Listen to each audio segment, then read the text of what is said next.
If you want to be high level, you want to train optimally. You never really want to train to the point where you're fully fatigued to where you can't do it again. So the frequency of training becomes more than a person that goes out and gives it their all, but drains everything. I'm curious as to, you're talking about special forces soldiers, UFC fighters, all these kind of guys. And then I don't know how, it's the one clip that came up was training someone like Theo. Like when you're trying to find that weakness with somebody like him, like what is that? Does it differentiate between a UFC fighter and elite person versus somebody like himself who's maybe not in the athletic game? Not really, because you don't become that successful without that level of elite understanding. So whether it be Theo, whether it be Timberland, whether it be Kevin James, or Kevin James a lot, right? They know how it feels to level up to that elite status. So it takes repetition. It took repetition for him to get on stage. It takes him repetition to understand beats and understand how certain music fits with a melody and fits with a certain artist. And so these people are all high level. They're just high level in certain aspects of their life. And so I think if you want to be high level, you have to be able to give that maximal intent. And again, yeah, you're not going to always feel like doing it. 90% of the time, you probably won't, right? But you go in there and you give it your all each and every time, and it allows you to get better, right? There's a thing, it's like, when I talk about training, you want to give maximal effort, right? To the point where you're giving it your perceived maximal effort each and every time. So make it like this. You want to train optimally. You never really want to train to the point where you're fully fatigued to where you can't do it again. And a lot of the guys in, like, let's say Dagestan or even in Thailand and these guys that have been engulfed in a certain aspect of martial art, they go in there and it's consistent effort that's about 80%.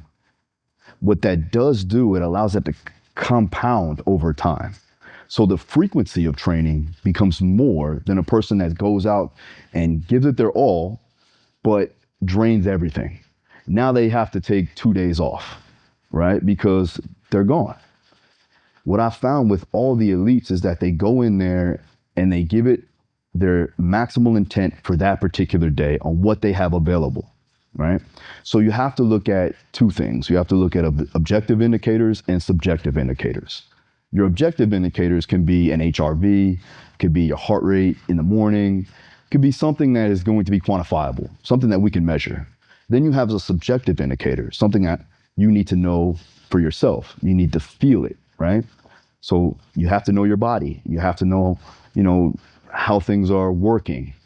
Are you waking up with brain fog? Are you waking up feeling lethargic? Are you waking up feeling achy? And so you have to have a level of understanding and auto-regulate that day based upon how you're feeling. And we do that through coaching too as well. If an athlete comes in and I know that they're not 100% based on what they're giving me, right? Could be body language. It could be their coordination's off, right? And then I look at an objective indicator, maybe looking at their velocities of movement, right? Maybe it's off 10%. Well, now we need to auto-regulate, pretty much bring down the volume, and at least get what we need to get out of that. But that day is a win because we did what we could do that day. And a lot of those elite people understand that process. The ones that don't usually tend to dig themselves deeper into a hole and end up getting hurt, injured, and now they can't consistently get better because they're dealing with an injury or they're dealing with a nagging pain or something along that line. And they end up getting burnt out psychologically and also physically. And I think the ones that stay longer in the game, I know the ones that stay longer in the game become the elite. So ones that can maintain their level of progress, that stay above the rest. I hope you're enjoying this episode with Phil so far. This was an absolutely incredible day. We went down there, we shot the episode first, and then I said to Phil, hey, let's go film you doing some working out so we can make a documentary. He says, hold on a second, Jordan, I'm a coach. I'll be working you out. So then proceeded one of the toughest training sessions of my life. So if you want to watch some of that, head down to the Patreon community down below where you can see me try and keep up with some professional coaches. These guys, absolutely incredible athletes. I'm still recovering from the run. I just done a leg session the day before. I'm not trying to sandbag this, but it was tough. It was a very tough workout. They put me through my paces. So see if a vegan ultra stone carrier can keep up with some of the most incredible coaches and athletes that I've ever seen. Link down below to find out more. Thank you, Patreon community, for supporting us. When I was growing up, I played basketball at quite a high level in the UK, which I could tell. But we had I was playing for this academy, and the coach, great, like he was he's like a mentor of mine from when I was a kid.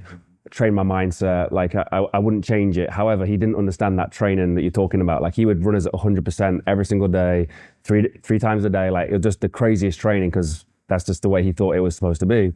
And every single person who stayed within that academy, including myself, never ever was able to perform at a high level when it came game time. Like it was only people who started to leave and go on to something else, and they started to train on a different programming. They was actually able to play at a high level when it came game time. And no one could understand it because they were like, these guys are the hardest training. They outwork absolutely everybody. But when it comes to game time, they're just destroyed. Yeah. That was it. Like we didn't have it. Well, that's another thing when it comes down to, when you look at combat sports, you know, some guys are really good in the gym. They're world beaters in the gym. They go out there when the lights hit and they're just a shell of themselves. And the problem is that they leave it all out there on the training grounds. And that's not really what you're working towards, right? Now, there's a level of intent that needs to go into it, right? You need to give a damn, but at the same time, you still need to be smart, right? There needs to be a level of intelligence to understand exactly what needs to be done that day.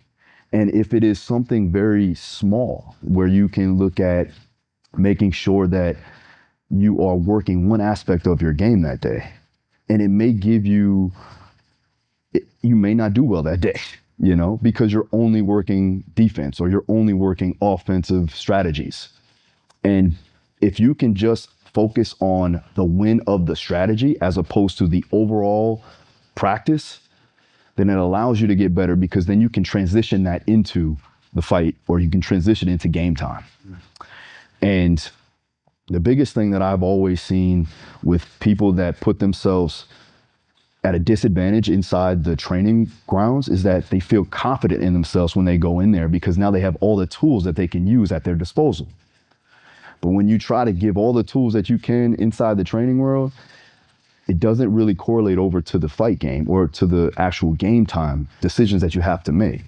So for instance, like I'll even trick my body, small things. Instead of, you know, brushing my teeth with my right hand, I brush with my left, right? Make it something that I have to organize my thoughts a little bit more and create some level of discomfort in the training ground to allow me to be comfortable and confident when I go out there to fight. But a lot of times people lay it all out there on the, you know, on the sparring or something like that, and they never make it to the game. They never make it to the fight because they're so beat up from sparring.